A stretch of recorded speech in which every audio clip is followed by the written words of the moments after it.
video, we're getting ready for the holidays.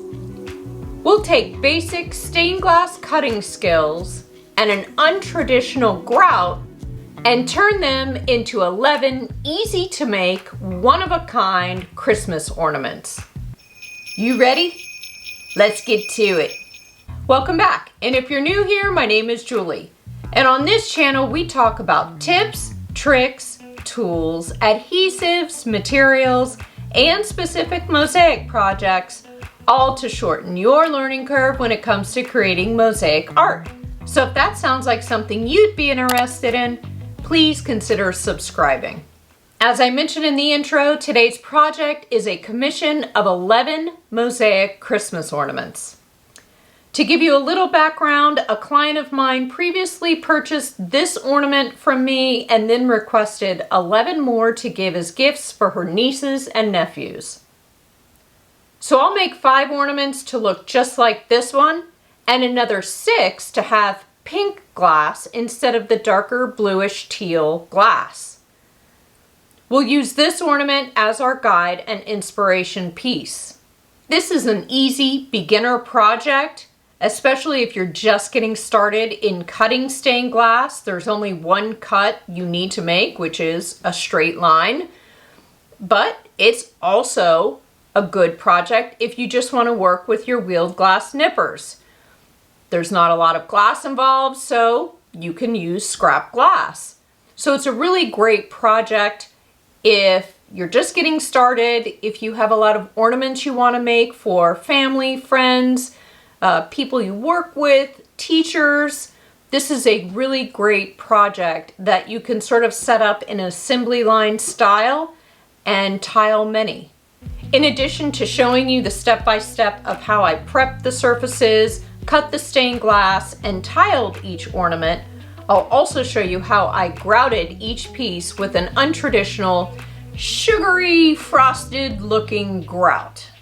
It's so fun to use. It's a material I've been using as grout for well over 10 years on some of my Christmas pieces. I absolutely love the look of it, and it brings a lot of shimmer and holiday sparkle to each piece. I'll include a list of materials, tools, substrates, adhesives, all the goodies down below in the description in case you'd like to make some of your own. We've got a lot to cover, so let's get started. The base for these ornaments is unfinished wood.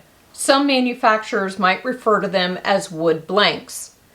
To start, I used a drill press to drill holes in each blank. If you don't have a drill press, you can use a common household drill. We obviously need this hole for the ribbon hanger. It's important to note that I used a drill bit in a particular size to accommodate the eyelet that I'll glue in later, which will make the hole look more finished off. And we'll get to that step later in the video.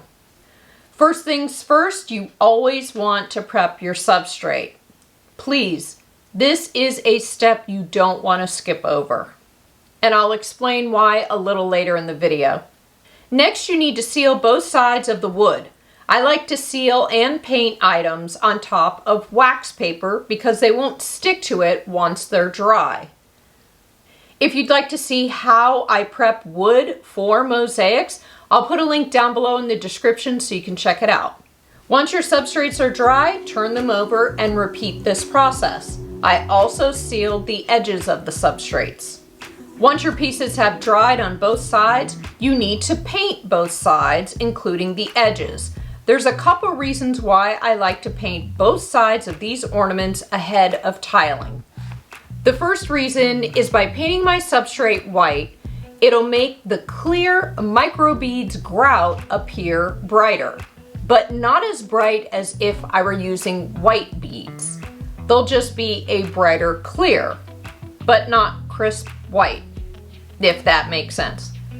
The second reason is I don't like handling the ornaments so much after I've finished the microbeads grout, so I'd rather paint the back of the ornaments ahead of time and add the eyelet and then do the tiling on the front.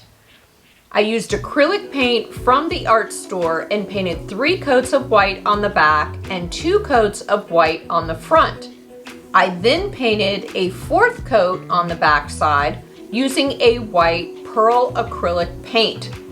This paint just gives them a little subtle holiday shimmer.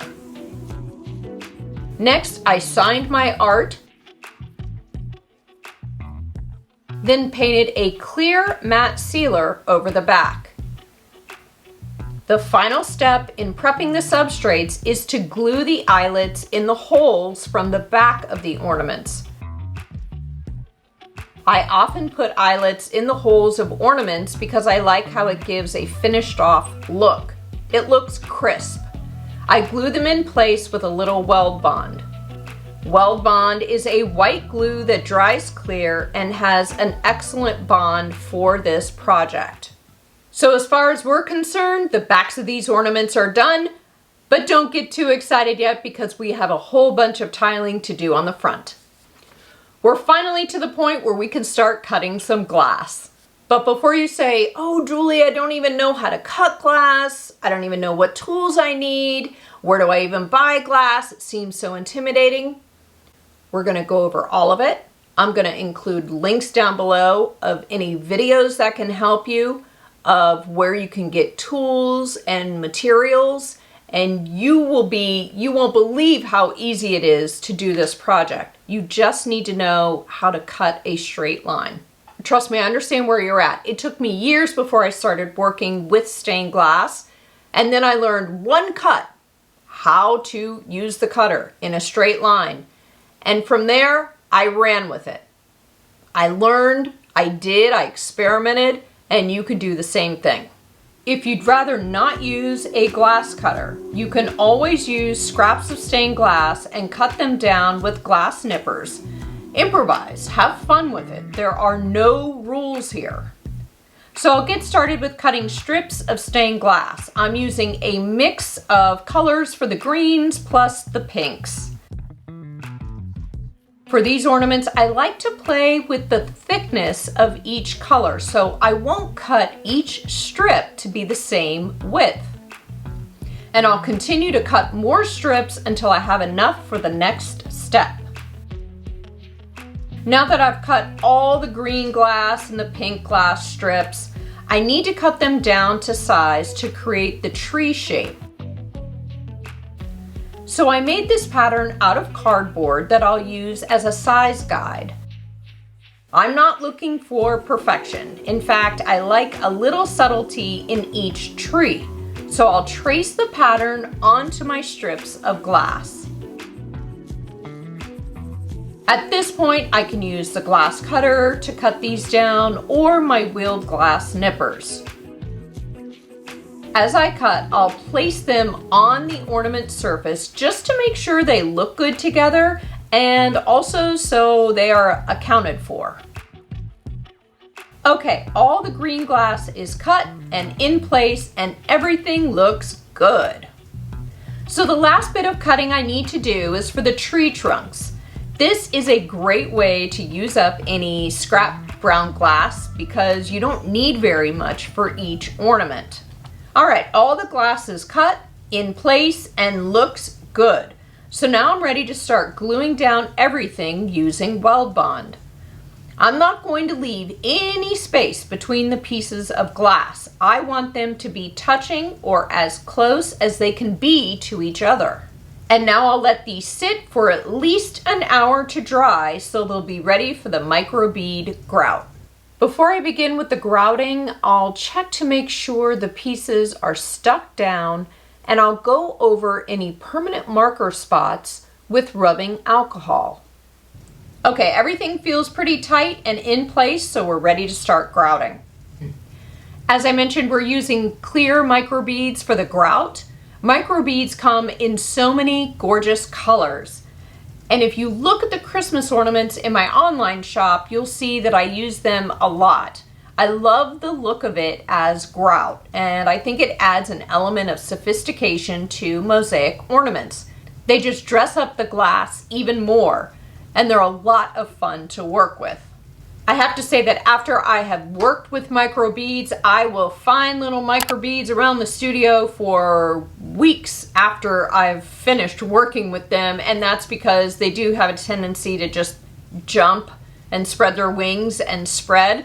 So I'm going to teach you my method of how to sort of control or contain this situation, the hazmat situation. It's not really. The situation to try and keep things down and eliminate the spread of the microbeads. So how I do this is I have this little plastic tray, which I found years ago in the scrapbooking section of my local craft store. I added a piece of inexpensive felt inside to keep the microbeads from jumping off the plastic surface because they love to jump. I love this little tray, first of all, because its size. It's small and just slightly larger than most of the ornaments I create. And secondly, because when my microbeads container is empty, I just open up this little valve and pour the remaining microbeads back into the container and start again. Okay, all this talk about microbeads, I'm getting excited. We need to start doing some grouting. Let me show you what I did.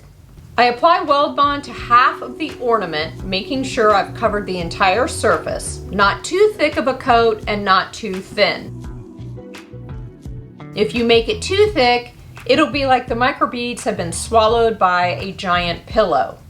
If you make it too thin, the microbeads won't stick. And then I lower the ornament over the tray and slowly pour on the microbeads. I'm not going too fast, but I also make sure to move around and get all of the surface area that's covered in weld bond. For those of you who love to use glitter, here you go. This is your project. It's like we're applying glitter. I keep the ornament close to the plastic tray to try to contain any random microbeads. The goal is to have the microbeads at the same level as the top of the stained glass. The same way your mosaic would appear if you were using traditional grout. Once done, I like to take a look to see if there are any areas that are missing microbeads or if the microbeads may appear a little thin. Then I let them dry on wax paper and I move on to the next ornament and repeat this whole grouting process again. Once all of the ornaments have been grouted, I let them sit and fully dry for 24 to 48 hours. Now sometimes, after the ornaments have dried, I'll discover that I need to repeat this process on some of the ornaments or in certain spots of an ornament. Sometimes the glue mixed with the microbeads can create an air bubble, which then pops and dries, and you end up with this crater-looking thing in your piece. Not a problem. Just fill them in with a little bit of glue on the end of a toothpick. I repeat, don't use a lot of glue. And then pour more microbeads over the area. This is why once the pieces are fully dry, I look them over just to make sure the microbeads look full, filled in, and at the same level as the stained glass. Sometimes I'll go back over an ornament for a second time for another round of microbeads. And sometimes I just have to fill in the thinner areas. It all depends. If you don't apply too much weld bond, you won't have the crater issue.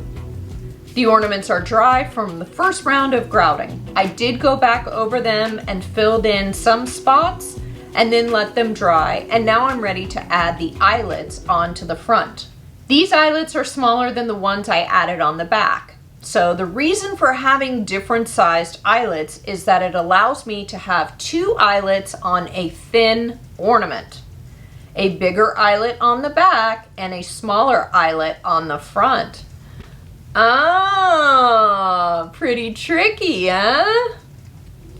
I'll glue in the eyelets the same way I did the ones on the back using weld bond.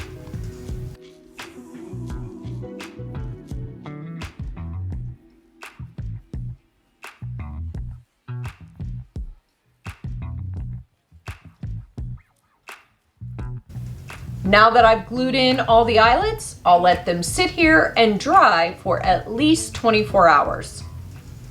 The ornaments are all dry and ready for the eyelets to be added. But first, I like to gently rub my fingers over the ornaments. Make sure you're over your tray and rub off any microbeads which aren't glued down. Now regarding the ribbon hangers, because my client is giving these to her nieces and nephews, I want the ribbon to be the same for all of them, so it looks like a cohesive collection. So I've decided on a green satin ribbon. All of the ornaments have ribbon hangers and are ready to be sent to the client. I'm happy with how they turned out. They match our inspiration piece perfectly. They remind me of sugar-looking ornaments from the 70s, but with a modern spin. Question of the day, let me know down in the comments if you've ever used microbeads as grout in your mosaics. Thank you so much for watching. Please give this video a thumbs up as it really does help my channel, and subscribe if you haven't already. Click the bell notification so you never miss a single upload, and let me know in the comments if there's something you'd like me to cover in a future video. I'll see you soon. Bye. And cut. Happy holidays. Old sleigh bells keep ringing. Happy holidays to you. I was doing so good there. So good. Grr. I love the holidays. I love them. Love them. Good stuff. Good stuff. Hoo-wee. And I love microbeads. Could you tell? I do. I love them. Yeah. That's hilarious. Bum, bum, bum. What could it be? Do tell, Julie. Do tell. I was doing so good. But with a modern swim. Swim? Spin, girl. Spin, not swim. If you're looking for more mosaic inspiration, you can check out one of these two videos. Until then, see ya. And a ho ho ho to you too. Gots to run. Bye.